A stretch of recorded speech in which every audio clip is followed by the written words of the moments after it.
이번 시간에는 부동산 임대 공급가액 명세서를 작성해 보도록 하겠습니다. 부동산 임대 수입이 있는 사업자는 이 서식을 꼭 작성해야 하고요. 작성하지 않은 경우에는 가산세 대상이 되기 때문에 꼭 작성을 해야 합니다. 자, 서식은 이렇게 생겼는데요. 부동산 임대업의 경우에 과세표준에 포함되는 금액은 이렇게 임대료, 간주임대료, 그리고 관리비 세 가지로 구분해 볼 수 있습니다. 임대료는 여러분이 당연한 거고요. 간주임대료는 임대보증금이 있는 경우에 임대보증금에 정기예금 이자율을 곱해서 계산을 하도록 되어 있죠. 그리고 관리비는 그 수익금액에 포함하지 않는 경우가 많이 있을 수 있는데 관리비가 그 임차인이 그 부담해야 될 금액을 정확하게 동일하게 하는 경우에는 그 관리비 수입을 포함하지 않아도 되지만 일정액을 관리비 수입으로 이렇게 받는 경우에는 관리비를 꼭 과세표준에 포함해 줘야 합니다. 자, 그러면 프로그램 사용법을 보도록 하겠습니다. 자, 부동산 임대 공급가액 명세서인데요. 4월부터 6월까지 작성을 한다고 보겠습니다.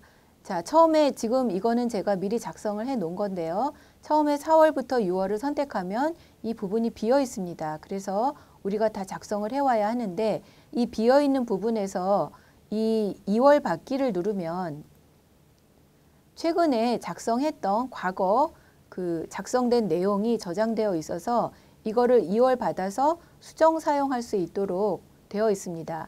그러면 가장 최근에 했던 거를 2월 받는 게 좋겠죠. 그래서 2020년 1월부터 3월까지 일기 예정에 했던 거를 이렇게 선택을 해서 확인을 누르면 일기 예정에 했던 내용이 그대로 이렇게 2월 됩니다. 그러면 요번에 4월에서 6월 사이에 변동된 내역이 있으면 그 부분만 수정을 해주면 되는 거죠. 그래서 임차인이 변동이 없었고 임대 기간도 변동이 없었다라고 하면 그대로 사용을 하면 되는 거고요. 임대 기간이 변동이 있었으면 변동사항을 입력을 해주면 되겠습니다. 자, 임대기간 보니까 지금 2019년에서 21년까지 변동이 없고요. 두 번째 임차인도 2019년에서 21년까지로 해서 임대기간이 변동이 없고 보증금이나 월세도 변동이 없네요. 자, 이 보증금하고 월세 입력된 내용을 보면 보증금을 입력하고 월세를 입력하고 지금 관리비는 비어 있는데 이 임차인에 대해서는 관리비에 대한 그 매출이 따로 발생을 안 한다는 거고요. 두 번째 엔터라는 임차인에 대해서는 관리비가 이렇게 입력이 되어 있습니다. 그럼 요 세 가지 보증금에 대한 간주임대료와 월세 관리비 이게 전부 과세표준에 포함이 되는 거고요. 자, 간주임대료는 이제 그 기간마다 이자율이 변동이 될 수가 있는데 현재 적용되는 이자율이 몇 %인지 궁금하면 위에 F6 이자율을 눌러봅니다. 그러면 현재 1.8%가 적용되고 있다는 거고요. 2020년부터는 1.8%가 적용이 되고 있습니다.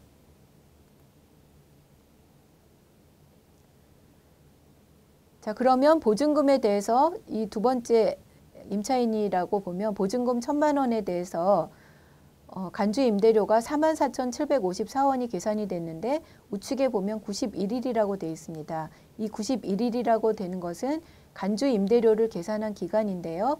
이 기간은 4월부터 6월이니까 4월 1일부터 6월 30일까지의 기간이고요.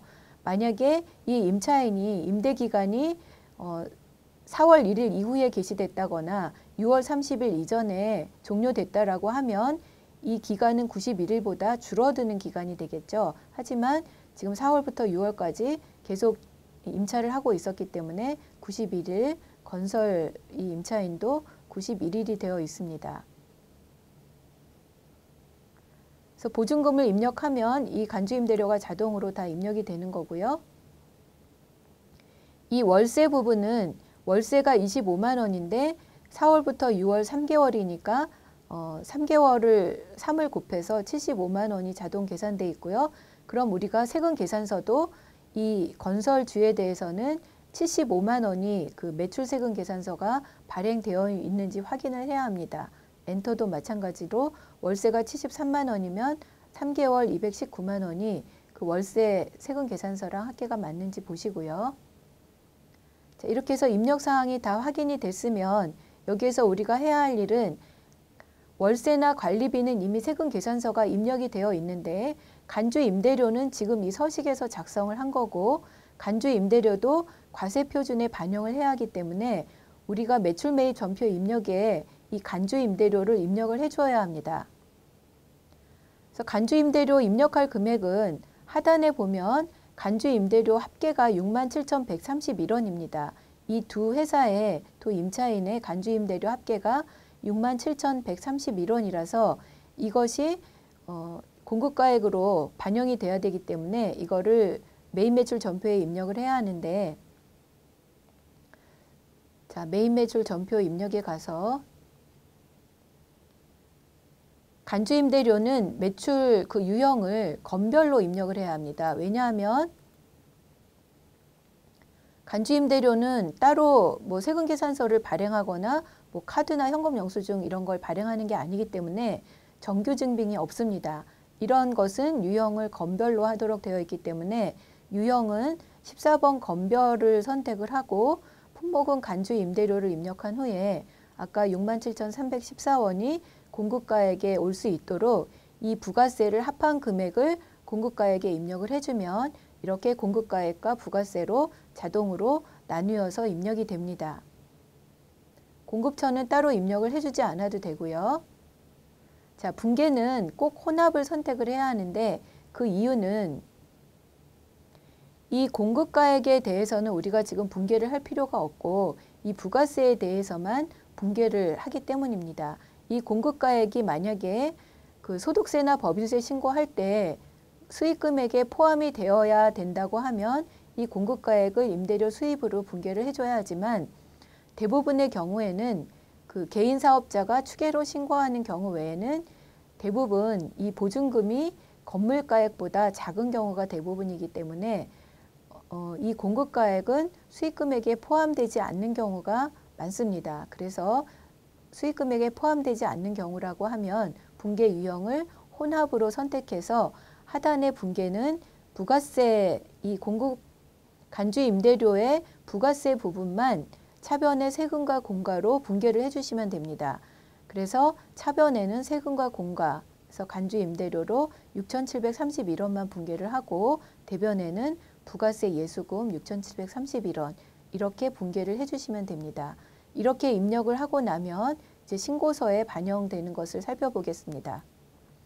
자, 신고서를 보면 자, 과세 표준이니까 이 부분에 반영이 되는데 아까 그 건별로 입력을 했죠. 건별로 입력한 것은 기타 정규 영수증 외 매출분에 반영이 되기 때문에 이 부분에 67,314원 이렇게 반영이 되어 있는 것을 확인할 수 있습니다. 그러면 제대로 잘 되었고요.